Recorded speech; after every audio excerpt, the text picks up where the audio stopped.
One of the things we get asked all the time by owners is, why won't my dog do the behaviour without the treat in my hand? This is usually because you've taught your dog how to do the behaviour with the treat in your hand. So it's really typical to have a treat in your hand when you're first teaching a dog behaviour. This is normal. Luring is normal behaviour, especially if we're trying to get them into the correct position. But what we always want to think about is, how can we reduce the lure? How can we get rid of the lure? How can I teach my dog to do it without any visual cue, just the verbal cue? So this is by going through a step-by-step process of slowly reducing the food in our hand, reducing any lure.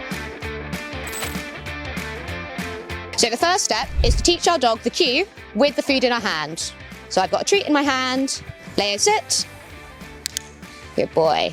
We want to repeat this as much as possible to make sure our dog is super clear on what behaviours we're asking them to do. The next step is to repeat the cue, but without the treat in your hand. So now I've got an empty hand, but I'm going to use the same hand gesture as if there was food in my hand. And the food comes afterwards. Good boy. Sit.